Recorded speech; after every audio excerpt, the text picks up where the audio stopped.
With a 600-year history of bloody massacres, seedy hideaways, and morning ghosts, let's talk about the dark side of Seoul with my buddy Shawn Morrissey. How you doing? All right, Carl, buddy, how are you? I'm pretty good, sir. Shawn, how long you been doing this for? About what, 15 years? The Dark Side of Soul tour. I've been doing the tour itself myself for coming on 3 years, but the tour's been running for seven. Oh, But okay. I've been in Korea for almost 20 years now. Yeah, yeah. Yeah, And I mean, you've done some extensive research your entire while since you've been there, so yeah. Mostly into folklore and the creepy kind of fun ghost stories and all that kind of stuff. Going yeah, way back into history and things like that. Yeah. So some nice. tales and folk stories and myths and legends and all that kind of stuff to kind of build up the earlier traditions of the older Korean dynasties and the sort. Nice. Mm. Can you share a little bit of a story with us? Something people could probably expect on the tour. Yeah. Well. Okay. Probably not one I tell on the tour. Oh, a lot of the old Korean lore, the stories, like they're similar to folklore around the world, right? There are different motifs and themes and things like that. Um, like the wicked stepmother. That's a common theme that you'll find in folklore around the world, and you can find it in stories in Korea. Um, but something more specific to Korea. Um, yeah, well, filial piety, so respect for the elders, and that's a common, that's a common cultural theme all through East Asia. You can see it, of course, in Korea, China, and Japan. But that dates way back, and a Hmm. lot of the folk stories and tales and whatnot they involve that. So one story that also acts as a myth because it explains the reason something has come about. So it starts with a couple that have they live with the man's elderly mother, and she's sick. They're doing all they can to try to get her to get healthy and giving her medicine, trying to get her to have her appetite and things like that. None of it works, so um, she's getting worse and worse. So the man, who happens to be a woodsman, he's up in the hills one day, and he's chopping, doing work. He's chopping trees down and all that kind of stuff. And then he sits down for a break, and then he's worried about the future, about his mother and that kind of thing. And then suddenly an old Buddhist monk appears, and the monk knows that the man is sad and upset, and he knows why, and that surprises the man. And the monk says, "I know what you have to do to treat your mother so she can get better. Get better." The monk says, when you're going down to back home and you're going passing through the village, stop in and buy the largest cauldron you can find, the largest pot. Take it home and fill it with water. Get the water to a boil, and then take your son and throw him in and boil him. And when he's done, take the broth and give it to your sick mother, and she'll recover. Oh, He said wow. that's what you have to do to have your mother recover. So, and of course, the man thinks, I have to sacrifice my son for the life of my mother. So the monk disappears, and then the man starts walking down the mountain, going back to the village, going back home, and he's contemplating what to do. He said, "Can I sacrifice my child for the health of my mother?" And then he starts to think. He said, "Well, I can always have another son, but I can only ever have one mother." Hmm.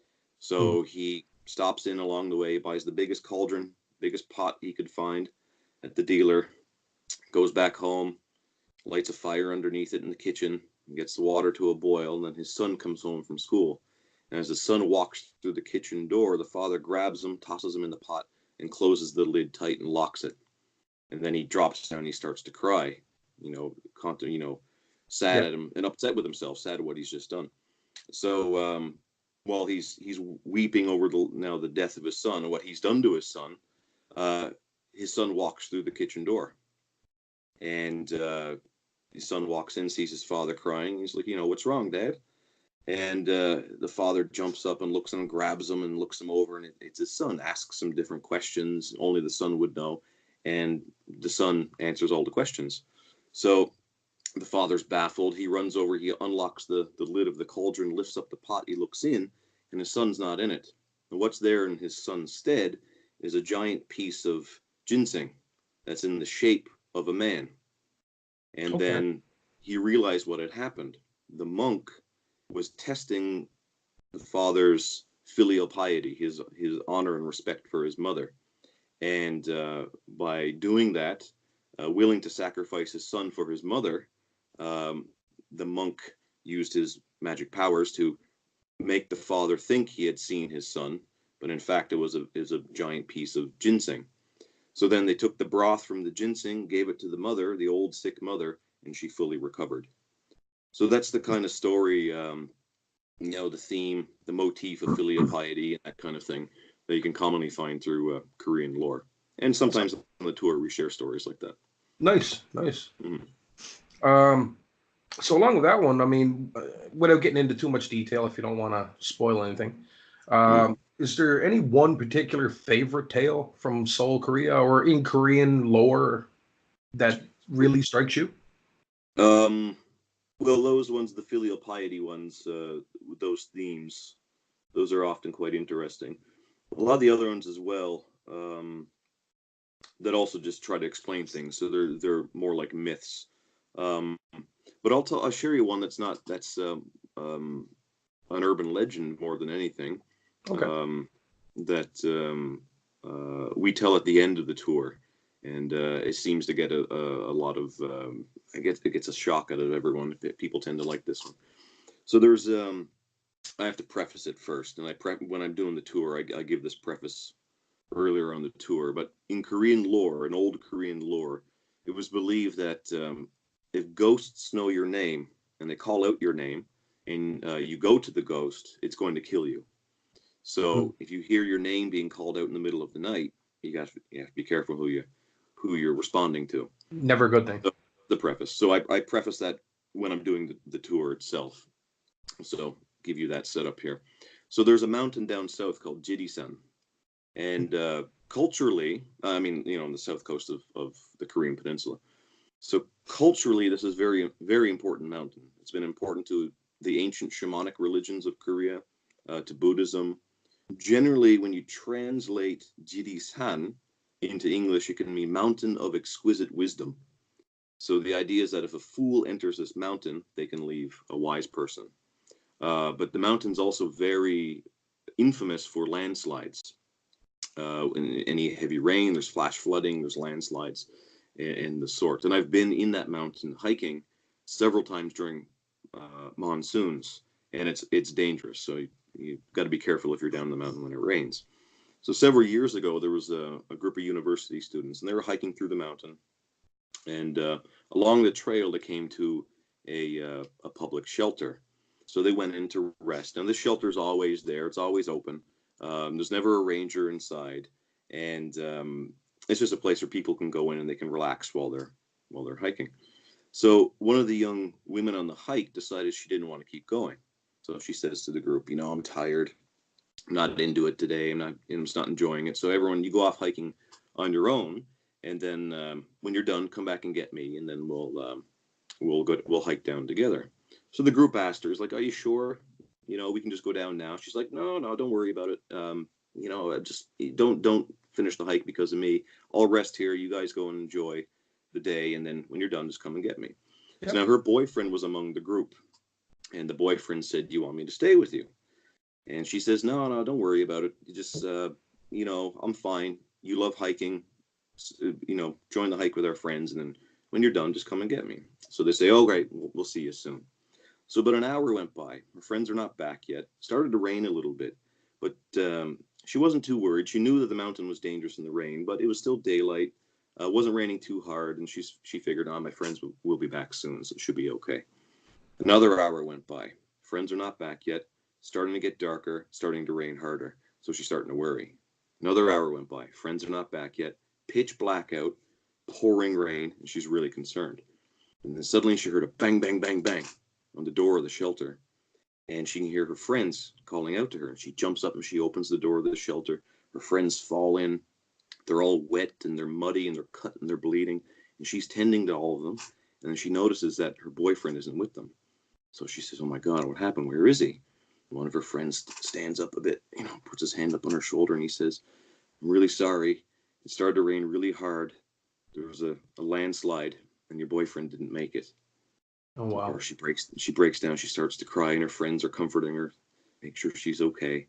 And then suddenly she heard a tap, tap, tap, tap on the window of the shelter. And they all looked up, and they can see the boyfriend looking at them through the window.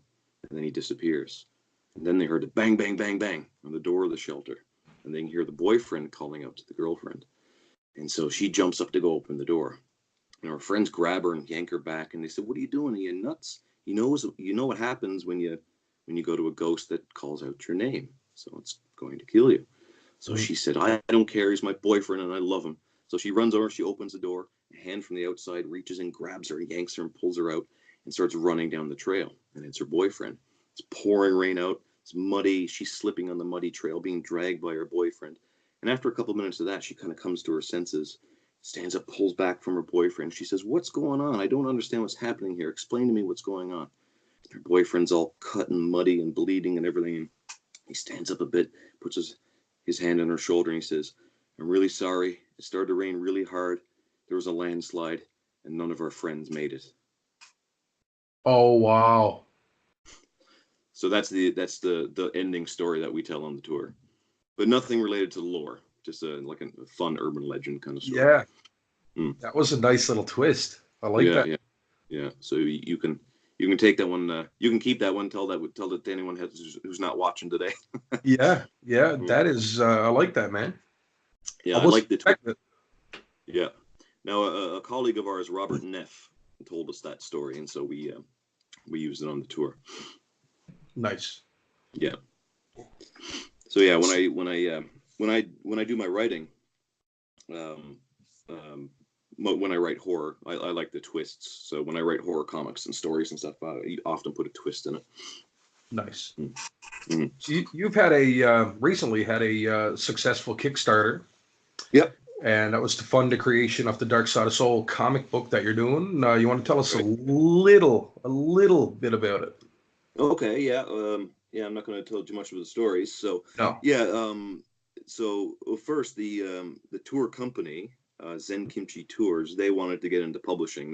They were thinking about it for a while, and so I had been thinking about doing a comic book, and I've published comics in the past, but I wanted to make a comic based on Korean folklore. Then I decided, well, I could use the Dark Side of Soul tour as the premise of a comic book to talk about lore and Korean lore and that kind of thing. And so yeah, I had the idea to take a comic and share some of the folk stories that I don't often share on the tour. Now, one of the things I like to do when I share stories on the tour is I like to have a segue. I don't just just start telling a story. There's got to be something that connects to it. Yeah. And I run that theme through the tour. So I, like the story I just told you about the hikers, I connect that back to something that I tell near the beginning of the tour. So running everything back through a theme. Now, so there's a lot of stories that I like to share. There's just no real opportunity for it on the tour. Hmm. So I'm using the comic as an opportunity to share these stories. So it's inspired by a lot of the horror comics I read growing up, Tales from the Crypt and stuff. When those were all reprinted in the late '80s, early '90s, you were Hmm. still just a young feller. I was a young feller. You were a younger feller then. I remember So them though. oh yeah, yeah. I think it was '89 or '90 or around there that they started reprinting them. Yeah. That's when I discovered them. I was reading horror comics before then, but I found Tales from the Crypt, so that, it's a big influence on me. So this comic has a horror host, kind of like the Crypt Keeper or the Vault Keeper from the Vault of Horror, and the Old Witch from the other EC Comics Yeah. titles, and the other horror hosts too. You can see in like House of Mystery by DC and all those other old horror comics. Even Boris Karloff had an old series in the '60s where he was the horror host in a comic book. So There is a horror host in the Dark Side of Soul comic book, and the subtitle is Weird Tales from Korean Lore. So Dark Side of Soul, Weird Tales from Korean Lore. Okay. And the horror host is a guide leading the Dark Side of Soul tour. So when he's, as you're reading, as he's leading the tour group and he starts sharing a story, that turns into the anthology tale in the comic book. So as a reader, you get to read the story that he is telling the travelers on the tour in their reality, right? Their fantasy to us, right? So yeah, so it's a weird fiction. It's not exactly a horror comic. It's weird. I prefer the term weird fiction generally for horror anyway, especially for comic books. There will be a tale or two that are definitely have more of the flourishes of horror. But generally, yeah, it's a weird fiction story, sharing tales that I don't get an opportunity to do on the tour. Nice. Yeah. Who do you have doing the illustrations? Oh, that's yeah, a buddy of mine, Tim Bauer. I met Tim in Tim's American. He's American Korean. He's Korean on his mother's side, and I met him in Korea. Oh Jesus, 15 years ago, maybe. Okay. Maybe, yeah, must be about 15 years now. And so he's a professional comic book artist. He now lives in Vancouver. He immigrated to Canada, but he lived in Korea for years. He's half Korean, so he knows all about Korean, the landscape and how to draw it, and he's intimate with the culture and things like that. So, and he's a professional comic book artist in BC, and he's a instructor as well. Oh, He nice. does great work. Yeah. Nice. Can we expect a follow up in the series? That's what I'm hoping. I have a 3-volume plan for Nice. this initial series. So it all really depended on the success of this first volume. Mm-hmm. And now the Kickstarter got funded in 6 days. It's finished now, and we got about 46. We were looking for $4,000 Mm-hmm. to get into, so we could finish the work, and that went towards completing the art, printing costs, shipping, and all that kind of stuff. And we ended up with about over $4,600. Nice. So yeah, so I guess there is a demand for it. So we're going to work on the first volume this year. Mm-hmm. The next year, we're probably going to work on a volume 2. And if that's successful, then we'll go into volume 3. And then I have other ideas for how to go forward, maybe as Dark Side of Soul, but not Weird Tales from Korean Lore.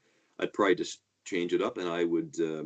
I'm hoping that once we leave this series, the Weird Tales from Korean Lore series, the Dark Side of Soul will go into a second series where I'll have people pitch stories. So get writers and illustrators to pitch comic book stories, ghost stories, horror stories set in Korea, and then Nice. we'll publish them as an anthology. Yeah.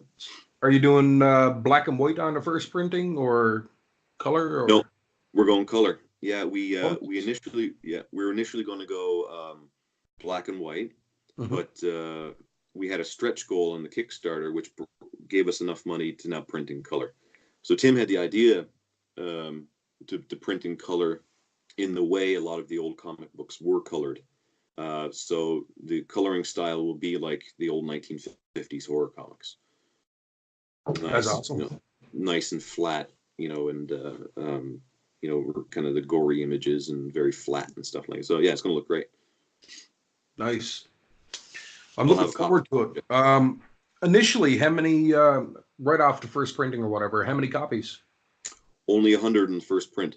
Very very limited.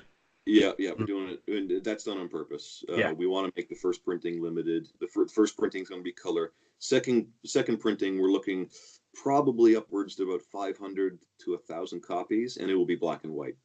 Okay. And it won't have the first printing is Kickstarter exclusive, so I'm going to have a little essay in there as well. That won't be in any other future prints. We want to have the second print ready because in 2020 we'll get a table at Seoul Comic Con. Nice. And then we'll represent the comic there. Yeah. Hopefully you'll get it ran through the trilogy. We'll say it that way. Yeah, And yeah, yeah, possibly work on a couple of more future projects. That'd be yeah. awesome. Hopefully, if you got any ghost stories you want to pitch in the future, just set them in Korea. Get Yeah, yourself an illustrator. We'll publish it for you. nice, nice. There we go. Yeah. Yeah, I just I had to refresh my mind because I wasn't familiar with the actual names or whatnot.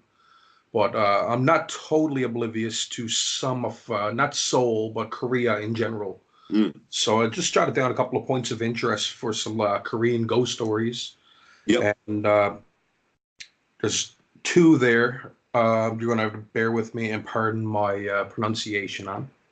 Yeah. But yeah, the first one, yeah, and I'm pretty sure you're going to be familiar with these. The slit mouth woman. Oh yes. Yeah. Yeah. Now that's been depicted in several different cultures throughout Asia. Yeah. Whatnot. Yeah. For anyone that's not familiar with it, you want to give the viewers a little rundown on what that is? Yeah. Well, the folk story of the slit mouthed woman very likely started in Japan, and if I'm remembering, the earliest known oral tradition of that story is dates back to the 16th century. Oh If wow! I'm remembering right now, I may be wrong. I'm just thinking now, but I think that's right, 17th or 16th century. Um, so the general idea, and of course this is folklore, so there are different versions of these Yeah, tales. But the general idea is that, and I'll tell you the way that it's told in Korea. So yeah. not the traditional way it's told in Japan. Um, the way it's told today, and I first heard of this story. This is how I'll preface this. Yeah, I first heard of this story, Slit Mouth Woman, around 2001. Um, and when I first came to Korea, I was teaching kids. I was teaching. I don't teach anymore, but um, work in tourism now. But I was teaching kids, so I was teaching elementary kids, and I went to school one Monday, Hmm. and the kids came up to me, and in Korean they don't call her the slit mouth woman. They call her balgan mask, and that literally means red mask, the red colored mask. So they came up to me one day, Monday, starting school, and they're like, Shawn teacher, did you hear that Red Mask is in Seoul? She came to Seoul and she killed a little boy. And I'm like, what the fuck are you talking about? These little kids are, like elementary kids are telling me about this murder of a woman called Red Mask. And I said, what are you getting on with? And they said, yeah, this little boy was walking around Seoul in the middle of the night, and and he got killed by Red Mask. I said, oh, okay, hold on now. Now, what's Red Mask?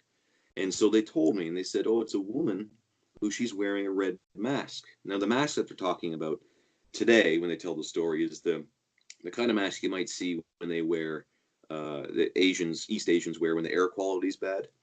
Yeah, Unfortunately, almost like a doctor's mask. yeah, that's right, like a surgical mask. That's Yeah. right. So they wear those in a lot of East Asian cities because unfortunately the air quality can be quite bad here. So so it's supposed to be a red mask, right? And they said she walks around the city and she'll go up to people and she'll say, "Do you think I'm pretty?" And if you say, I'm trying to remember, if you say no, she'll kill you. Yeah. And if you say yes, she'll kill you. So what you should say is not bad, so, and then that confuses her, and then you're able to get away. But the way it's said here, when I heard the kids tell me, is that the way she'll kill you is that she'll take off her mask, and then you'll realize that it's not red. The mask is not red because of the dye. It's not dyed red. It's stained red with her own blood, and she's Mm. slit. The edges of her mouth are slit, and then she'll kill you the same way, and the way the Joker kills the kills the guy in the Dark Knight. Yeah. You want to know how I got these scars? Yeah. So they, she'll kill you that she'll cut the edges of your mouth and you'll bleed to death. So I was told by a bunch of elementary school kids um, that she was in Seoul and she's going around and she killed a little boy over the weekend on the Monday morning when I went to school. So that was great for me because I was told directly from the demographic, that age group that still, that pass on urban legends and folk Hmm. tales and things, and urban urban folk stories. The generation that still kind of believes it and passes it on to each other. That's how I got that story. So that was really interesting for me because I'm interested in studying folk tales and urban legends and stuff like that. So yeah, that's the Korean version of Balgan of the slit-mouthed woman, Balgan, Yeah, red mat in Korea. yeah. The version I heard of or read about a while back was the Korean version. Mm, Yeah, yep. yeah. And the other one was now. Let me see if I can say this correctly. The statue of Yu Kwan Sun. Oh, Yukon Soon. Yeah, Yu Kwan Yeah, Sun. yeah. Soon, yeah, soon. No, she was a real woman. All stories related to her are legends, right? Because she actually existed. Yeah. Uh, some background on her. Um, in the in 1910, from 1910 to 1945, Korea was occupied by Japan, Hmm. um, and there were uprisings in 1919, and the first uprising was March 1st. So March 1st in Korea is a national holiday, and that's when they remember the people who stood up and they rose to fight against the occupying Japanese government. So Yu Kwan Soon was only 16 at the time, if I'm remembering right. She was 16 years old at the time when she was a big part of these uprisings. Hmm. And she eventually got sent back to her. This was in Seoul, but she got sent back to her hometown, which is in an area around a town that's now called Cheonan. And she had to go back, and there were different uprisings and whatnot in her village as well. On April 1st, 1919, she ended up getting arrested. She was sent to a prison here in Seoul that's called Sodaemun, that was built by Japan, and that's where she died in 1920 when she was 17 years old. And so there are stories that this prison is haunted. I've spoken to a lot of people who've claimed they've had ghostly experiences in this prison. A lot of people were tortured and executed in this prison, and there are ghost stories on the grounds around it that date back even before the prison was built. Um, but Yu Kwan Soon, then, yeah, because she died in a very tragic way, and she's considered a martyr to the independence movement. There were a lot of stories surrounding her. So the one you're talking about, the statue, there, are you talking about the one specifically on school grounds? I'm Is not that sure what if you it read? was the school grounds or not, but on March, from what I can remember, Sean, March 1st, Yeah, um, after midnight or something along those lines, in the dark of night, yeah, the statue of Yu Kwan Sun yeah. comes to life, and she walks the grounds. Yes, right. Yeah.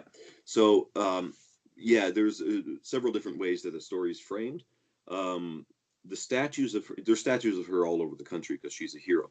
Yeah. Um, but there's a statue of her on the grounds of a school called Ihwa High School, all Okay. girls high school. This school was built in 1886 as by the United States, and it was the Korea's first all girls high school.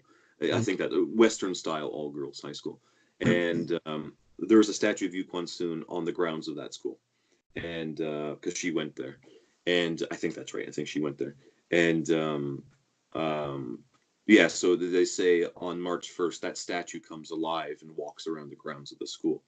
I Um, thought I read something too about it. Um, During those same hours, if you look at a mm, portrait of her, yes, her head will turn and that's like right. make eye contact with you. That's right. Yeah, Yeah. yeah. Any portraits of her. Yeah, yeah. A lot of the stories surrounding now the story for the statue coming alive, there are stories like that all over Korean schools. So there's an expression. There's no school in Korea that doesn't have a ghost. But what Okay. it means, yeah, but what it means that there's no Korean school that doesn't have a ghost story. Because Yeah. Korean kids like to scare the shit out of each other, like most cultures, right? Right. Like you grow, and I remember probably when I was hanging around with your cousin Adam, and when Adam.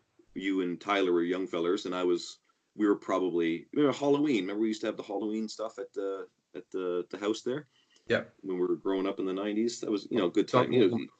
Yeah, yeah. So we scare all the young fellers and the little boys and girls coming in to get candy at the house. So yeah, kids like to scare the crap out of each other. So Korean kids do, but they generally do it in school. So they tell ghost stories in school. But so there are a lot of old stories that the statues, and most Korean schools have statues on the grounds, and they could be heroes like Yu Kwon Soon, or they could be old scientists, or someone very significant to Korean education, something like that. Yeah. And it said, yeah, they come alive at night and they walk the school grounds.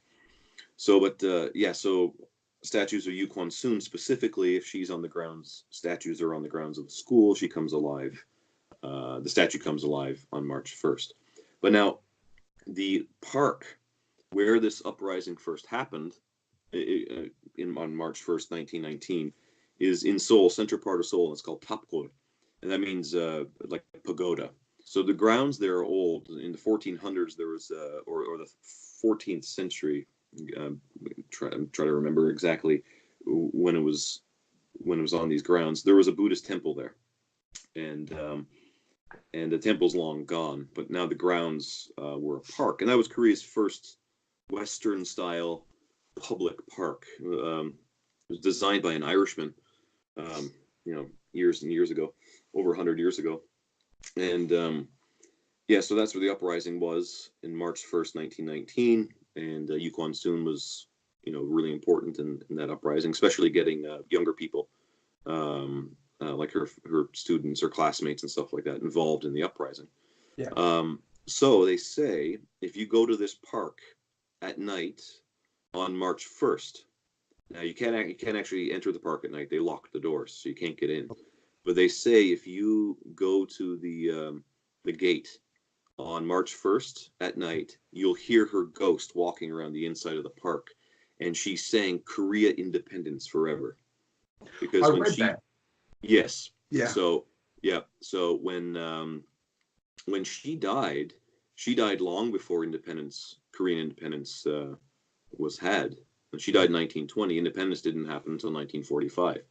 So she died 25 years before independence. So she died an unfree young woman.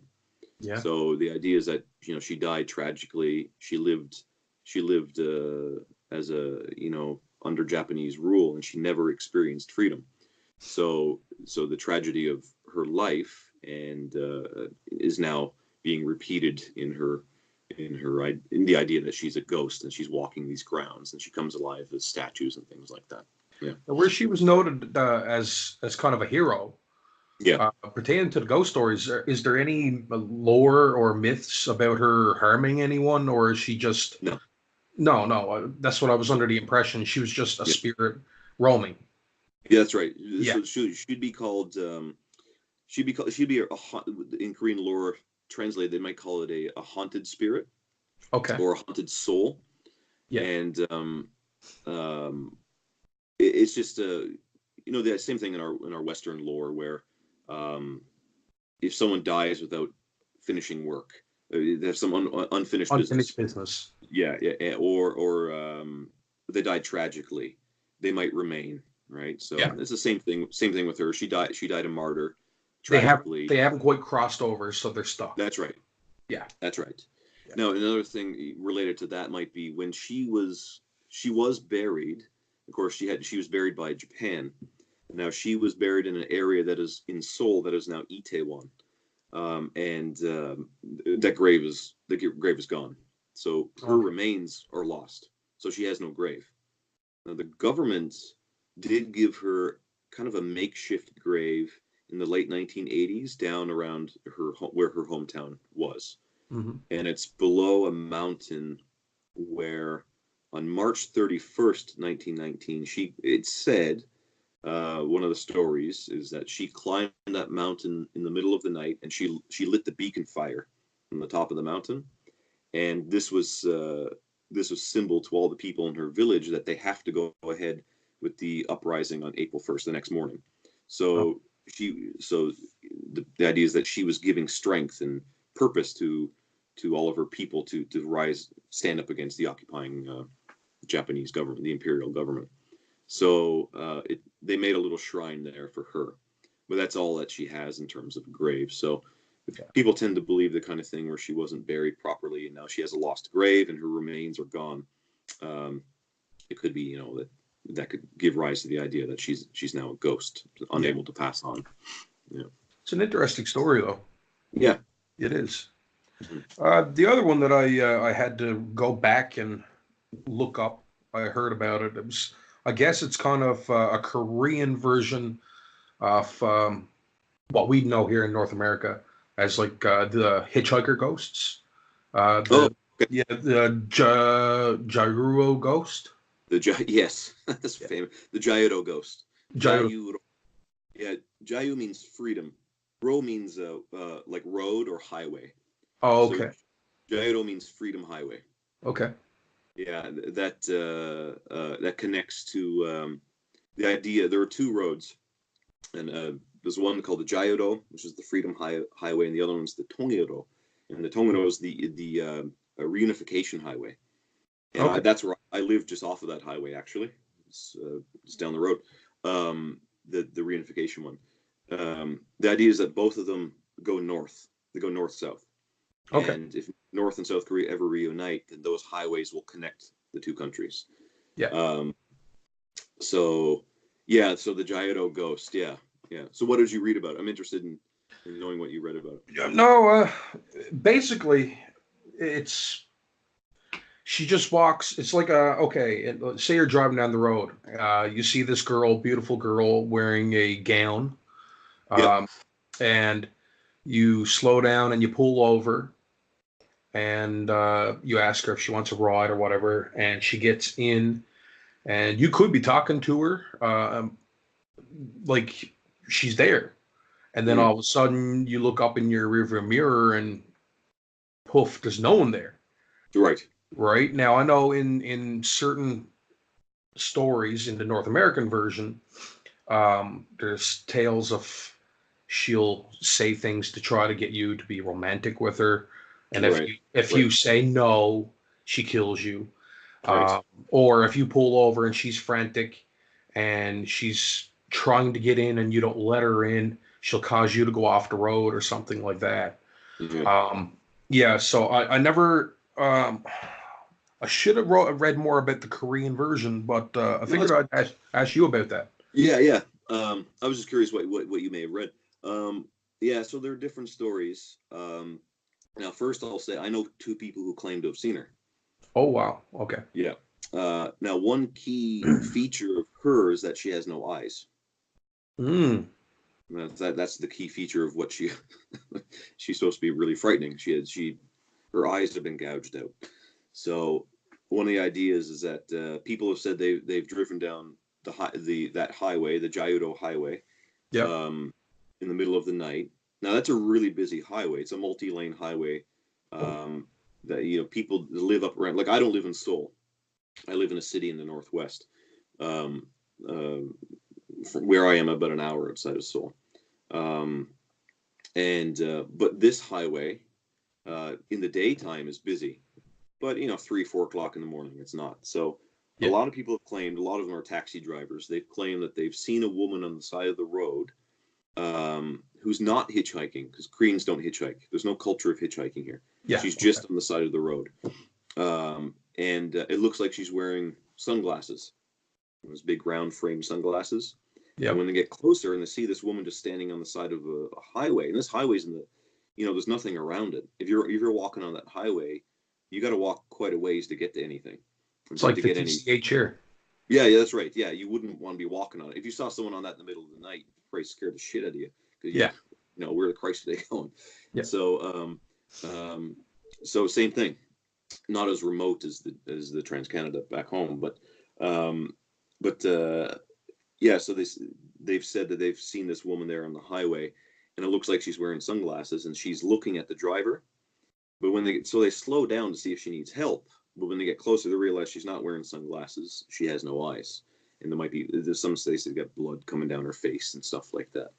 So yeah, there are stories that she's gotten into the car and things like that when people have stopped. Taxi drivers Mm. have claimed that they've stopped to see if she's all right, and she needed a cab, and then she gets in, and that's when they realize that she's got no eyes, and then they freak out, and then she disappears. So now the two people I know who've claimed to have seen her, one said that they saw her not on the side of the road, but on an overpass. And she was driving along the highway late at night, and she was on the overpass, kind of hunched over, looking at all the cars coming towards her underneath the Yeah. overpass. And she slowed down because she thought it was strange. This is my wife's friend's friend. Now, Okay. she told me directly. She thinks she saw her. So it's not an urban legend thing. It was like, oh, my friend's friend had this experience, so I heard it directly from this person. And she said that she slowed down to see what she was doing because she was afraid. It looked like she was going to jump. That's why she slowed down. So she thought this woman was going to commit suicide, jump into ongoing traffic from an overpass. So she slowed down and she was looking up, and then she realized, yeah, she had big holes in where her eyes should be, as if her eyes were gouged out. So that was one person who claimed to have seen her that I know, and the other one was someone on the tour. Came on the tour. It was a Korean who came on the tour who claimed to have seen her, and but told the very typical story where she's on the side of the road and they were driving in the middle of the night and they saw her there, and then same thing. They thought, their eyes were gouged out, and when they saw her, they floored it. They thought Yeah. they took off. Yeah. So, just stories like that. Now, ask before we move on, just quick. Now it's been years now, but I never knew if the boys were messing with me. But I won't say their names here, but I'll say to you after who they were, and you know who they are. Okay. But I guess around 98 or so, 98, 99. All right. A few of the boys said they were driving on the Tilton Barrens, and everyone listening, this the old dark road that connects just beyond Harbor Grace, in Newfoundland, around the area where Carl and I are from. So they said they were on the Tilton Barrens driving one night, and we used to drive there a lot because we go up like to Spaniards Bay or something. We just go on the Barrens because it's dark road and nice, it's. You know what I mean? Not right on the Tilton Barrens, but where it turns off and there's the old road that goes off the Barrens up to the Spaniards Bay. Yep. Talking about the old road there. They're on that road, and they said they saw a little girl sitting on the side of the road, and they passed her, and it was middle of the night. It was dark. It must have been 10 or 11 o'clock at night, and they said she was a young girl, and they passed her, and they thought that was strange. They said we should stop to see if she's all right. She's only a little kid. And when they got out and went back, there was no one there. Yeah. Yeah. So I'm not, like I said, I won't say their names here because I'm not sure if they want me to. Me and Kate, we're leaving. Well, we left St. John's after a concert. I think it was back about 5 years ago. Anyway, we took the road down through Tilton, old Tilton Barrens, as we call it. Yeah. And we were about halfway through Tilton Barrens, just before you get to the communities. Yeah. The houses. Yeah. And Kate was driving. I was in the passenger seat. And I said, Kate, slow down. I said, there's someone up ahead. I said, Kate, slow down. She goes, I don't see anyone. I said, there's someone up ahead. I just seen a shadow. And she kept on driving. And it was just like somebody walked out off the side of the road, turned, and just stood right in the lane. We went right through it, and she kept driving. She looked over, she seen me. I was white as a ghost. Oh, Shawn. I said to her after, like, I was like that. I was like, you didn't see that? And she's like, see what? I said, somebody just stood out in the middle of the road, and we went right through them. Yeah. And she didn't see him. What? No, she didn't see him. Yeah.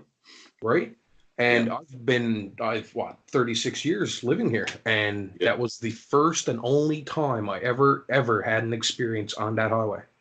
There you go. Yeah. I've heard a lot of different stories there. Mm-hmm. Yeah. My old man, when he was real young, the old man's from Carbonear. We should say to anyone who's not from Newfoundland or that area, the barren highways are barren. There's nothing on them. There's the Tilton Barrens, and the New Harbor Barrens, and the Heart's Content Barrens, all around that. And where I grew up, I'm closer to the Heart's Content Barrens. If you see anyone in the middle of the night walking those highways, keep driving. Keep driving, yeah, that's right. It's the fairies tricking you. You never know. You never know. But my old man's from Carbonera, but they lived for a time because of my grandfather's work. They lived up in Placentia, in Okay. Dunville, and they lived in a haunted house. Very scary story. Can't go into all the details; it's too long. But the story was published in Reader's Digest Canada. Oh wow. Yeah, several years ago. My uncle, my dad's twin, was adamant that he shared the story with with the reporter and whatnot. Um, and some of the things that they experienced. Now it was my father and his twin brother, my uncle David, and my aunt Peggy, who was several years younger than them, and my other aunt Sharon. She wasn't born yet, Okay. and some of the things that happened in the house allegedly happened was there'd be clay. They'd wake up in the morning. My grandmother would wake up and she'd go down, early in the morning to get breakfast on and everything. And she'd be up at 5:30, 6 o'clock or something before everyone else was up, and she'd get everything going. And there'd be clay, dirt all over the floor, all over the tables and everything, as if it had come up from the hatch from the crawl space that was below the kitchen. Oh But all wow. the doors were locked all night. There was no way to get into the crawl space from outside. Um, so that happened. They'd clean up, and then it would happen every day. And what I remember, years now, I should talk to my uncle about it again. What I remember, my grandfather stayed up one night to try to see if he could find out what was going on, because they blamed it on my father and my uncle. I think they got their arses reddened for them too, because they thought they were doing it in the middle of the night, right? Yeah. And they weren't. So, um, and then grandfather stayed up one night, and then he fell asleep. When he woke up, the dirt was all around him. So I think that's one of the details. The dirt for sure was on all over the floor and everything. Some of the other things, they heard footsteps coming through the hallway at night, and then my father and my uncle slept in the same room, probably in the same bed back in those days, the early 50s. And they had a dog named Bud, and he would go nuts.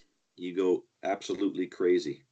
And whenever they'd hear the footsteps walking up and down the hall, there was a couple nights the footsteps stopped in front of the door and turned the knob and opened the door, and the dog would lose it. He'd go completely crazy. And then they'd ask, my father and my uncle were frightened, and then so they'd ask their mother, my grandmother, the next morning. They say, were you up and down the hallway last night? And did you open our door? And she's like, no. Why would I do that without Yeah. calling out to you? So there's another thing that happened consistently. Um, it seems my father had may have been, that I know of, the only one that saw her or had any actually physical contact with her. So one night my old man was in his room Mhm. reading a comic book. So that's where I get the love of comic books, from the old man. So he was reading a comic book on the bed one night, and my uncle wasn't in the room. I don't know, he was in the bathroom or something. I don't know. And the dog Bud was on the floor, lying down on the floor next to him. And then the dog started to go crazy. Started freaking whimpering and everything. And he jumped up on the bed. Now the dog wasn't allowed on the bed. Yeah. Strict rules, I suppose, from Pop, and wasn't allowed on the bed. So my father told him to get off, get down from the bed. And the old man got the dog off the bed. The dog kept whimpering and crying, jumped back up on the bed again. And when my father went to, pick up the dog to get him off the bed, the old man had a slap on his hand. And when he felt a hard slap, and it cut him like a crescent shape, as Wow. if there was someone's nail dug into him. And it didn't, and it bled profusely, and it took months and months to heal. And he still had a scar up to the day he died. He had a little scar in his hand. Oh wow. So, and I asked my old man, I said, "Do you think it was the dog? I mean, the dog's nail clipped you or something like that?" He said, "No, because the dog wasn't kicking or anything like that. And he was just pushing the dog, getting the dog off the bed from pushing him by the arse. So there's no way Yeah. that his nails would have gotten back and flipped him or anything. I was just trying to come up with any rational explanation for it. Mm-hmm. So that was another thing. And then the last thing I remember the old man telling me was that he was in the back garden, claving wood, and when he chopped the wood, and he'd bend down to pick up the junks, and then put them in his arm, and he was bent down like this, so bent right down, getting the wood piled up in his arm, and he saw someone walk by, a pair of legs walk past him, and it was a woman. You can tell because she's wearing a dress, and he thought it was the neighbor, and he said hello to her, but he didn't really look up, and she didn't reply. But he didn't think much of that, because apparently she was an old bat anyway, an old bitch. She never replied. She hated kids, and she hated, Okay. so she was never. But the old man, back in those days, you had to be, polite to your elders and all that kind of stuff. Respect. So he said hello, respect and everything. So he said hello to her, and she never replied. He didn't think anything of it because she never did. And then he heard the door, the screen door, open and close. Now that door went into the kitchen. The old man then took the armful of wood, went in, opened the door, went into the kitchen, and grandmother was in there cooking or something, doing something in the kitchen. And the old man looked around, and he said, "Well, where's the missus from next door?" And she told him, she said, "I don't know, no one came in." So it seems the old man had at least one contact with her, and may have seen her. That's awesome. Yeah. So one last thing on that, a funny bit. My uncle told me this last was home a few years ago, and I never knew this. He said, now my old man and my uncle were always tormenting their father, Pop, to take him whenever he'd go out. They say, "We want to go with you," and they're like, he's like, "Go on, get in out of it. You're not coming with me." And every time he'd go out, they'd beg him to go along. He's like, "No, go on. You're not coming along. Go in." So, and he'd leave. But now when they decided to leave the house, when they had enough of it, and they decided to leave, the grandfather really realized that he left the key, because they were renting the house. He realized he left the key down in the house, and they had to go bring the key back to the owner. I had to go drop the key off, but he left it at the house. So he's like, "Jesus, oh shit!" And I got to go back and get the key. I got to go back into the house to get the key. And so when he's saying, I got to go back down. I got to go out now to go get the key. And so, like they always did, father and uncle, they tormented grandfather. Said, "Come on, can we go with you?" He's like, "Yes, come on." He didn't want to go back to the house by himself. So, yeah, strange stuff. It is. This I didn't. I've known you for a while, and I didn't know you had anyone in the family that had any relations to a ghost story personally. So yeah. That's pretty neat. Yeah.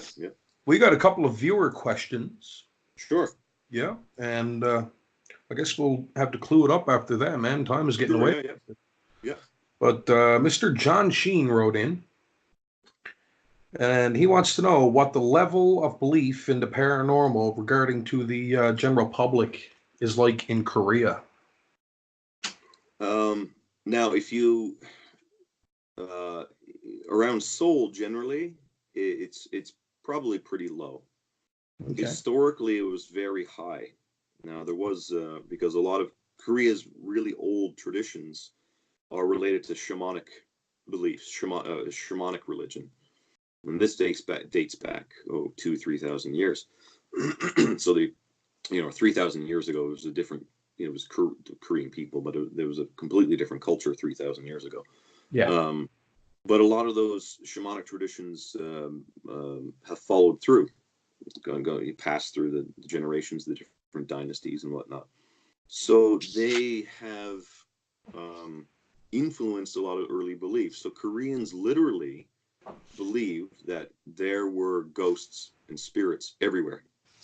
So in every, in every mountain and every tree and every branch and every twig and every leaf, there were spirits, there were ghosts. So in the 1880s, and towards the end of the 1800s, that's when a lot of foreigners started to arrive, and Westerners started to arrive in Korea. And there was one missionary, an American missionary named George Heber Jones. He said that Korea in terms of the belief of the Korean people, is the most haunted place in the world. Oh And wow. Koreans believed so. Hmm. So, because they believed there were ghosts and spirits literally everywhere. Yeah.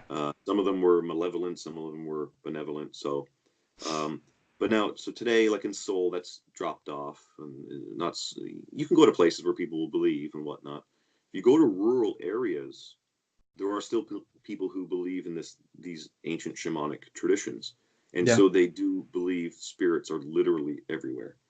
So to answer the question, yeah, it would depend on where you go. Seoul, that's quite low. The level of belief is quite low. You leave Seoul, go into rural areas, still very high. Okay. There we go. And this pertains back to another tale or folklore, I guess. Dana Evely wrote in. Mhm. Where does the Korean fear of fan death come from? We're Okay, trying to yeah, end off on a lighter note, I guess. yeah. Okay, well, that's an urban legend, of course. Yeah. Um, yes, for anyone who doesn't know, um, there is a belief, an urban legend in Korea, that if you go to sleep at night with a fan running, you'll die. You know, no, I'll wait for everyone to stop laughing. Can Um, I take a shot at what I think it yep, is? sure, sure. I think I read about that a long time ago. They believe that if you go to sleep with a fan on, it's sucking the oxygen out of where you're to, so you asphyxiate or you Suffocate. you suffocate in your sleep. Yeah, Yeah. that's So one. That's one of the explanations. I've okay. heard a I've heard another one that's far more ridiculous than that. Um, that the fan is actually chopping up the oxygen molecules, so Oh wow. you're not getting enough oxygen. Urban legend nonsense. Yeah. But now where it comes from. Now I should say that fewer people believe in that. But when I first came to Korea almost 20 years ago, I was told I arrived here in winter, and Korea winters are cold. They have cold winters, and they have not like home, but they have cold winters, and they have hot summers, hot, muggy, horrible summers. Okay. So a lot of people have fans and whatnot. Now mostly air conditioners, but so I was told, yeah, when I first got here, so don't go to sleep with your fan on. But still today, if you buy a fan in Korea, it has a timer. You set the Oh wow. timer. Yeah. So uh, now what I think this is what I've different things that I've read to try to explain it, and I tend to believe these might be the explanations. In times past, say during and after the Korean War, Korea was in absolute poverty. They were living in dirt. Um, People were living in, there was famines. The country was destroyed. It was separated. North and South were separated, and it was a really, really hard time. So Korea was a third world country, Yeah. and so and that's living memory. Like I can talk to my father-in-law and my mother-in-law, a lot of other older people that I know Hmm. to hear stories, these true life horror stories of how people were having to live during and after the war. Um, so one method of keeping warm was burning coal briquettes Okay. because the forests were destroyed. There was no wood Yeah. or very little wood, and if you chopped it all down and burnt it all, then you'd have none for the next winter. So they burned coal. Now chances are good that when they burned coal, a lot of people fell asleep and they didn't have enough ventilation in the rooms where they slept, and so they died of carbon monoxide poisoning. Carbon monoxide. Yeah, and so that may have there was a warning, a legitimate warning for these things, so it may have turned into a story at one point. Like say the idea of telling the story of a ghost that lives in an old well. Yeah. And, you tell the kids don't go near the well. It's a Yeah. it's a cautionary tale. So it may have turned into a cautionary tale at some point. And then when Koreans got electric fans, the idea of keeping them on at night may have stemmed, and then killing you may have stemmed from when they were burning coal briquettes Yeah. with their old fans and stuff like that. So that's one possible explanation. I do think that's part of it. Another It's a fairly explanation. reasonable explanation. Right. Yeah. Another one that I think is that in times past, and actually still today, this might be true. If anyone committed suicide, and unfortunately Korea has a very high suicide rate, but if anyone committed suicide, the news media wouldn't announce that it was suicide. They'd say it was something else. I've read perhaps a conspiracy that the media, instead of saying something was a suicide, created and or perpetuated the idea that the person died because they fell asleep with their fan on. Oh, wow. So it may have been the media's fault. But hard to say. Like I said, most people don't believe that anymore. I think they've realized that there's just no the science doesn't support it. No. And it's the only country in the world where that myth is well, in any regard, where the myth is persistent. So. Yeah. I thought it was a fun little question there. That yeah. I'm glad. Who asked that? That was Dana Evely. Thanks, Dana. I'm glad you asked that. Yeah. Yeah. A little bit of a lighthearted note there. Yeah. Well, we're probably going to have to get together and do this again, man, for another episode, because we got the more you dig into some Korean folklore and history and whatnot, you could talk about this for hours. Sure. Yeah. Yeah. Well, right.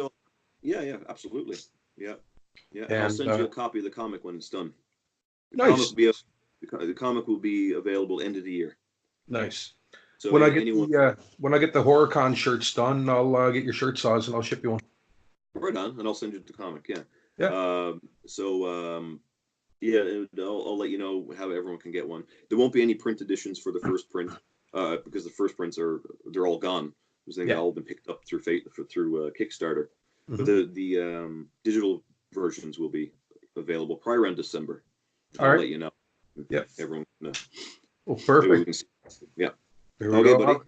Thanks, Shawn, for taking the time to do this, bud. Thanks. And everybody go on Facebook and check out The Dark Side of Seoul. Do yourself a favor. Dig into it. If you're going to make a trip to Korea, go to Seoul. Or is it actually in Seoul where the tour is taking place? Yeah. Tours are in Seoul. Okay, yeah. So if you're going to make a trip to Korea, go see Shawn, take the tour in, and let me know what it's like. I'd like to be able to take it in at some point in my life. So yeah, come over, buddy. Right. Crash. There we go. Toss back a few beers. Yeah, that's right. Telling ghost stories all night. Right. All right. Like, share, subscribe. Thanks for watching, guys. Thanks, Shawn. Thanks. Bye, buddy.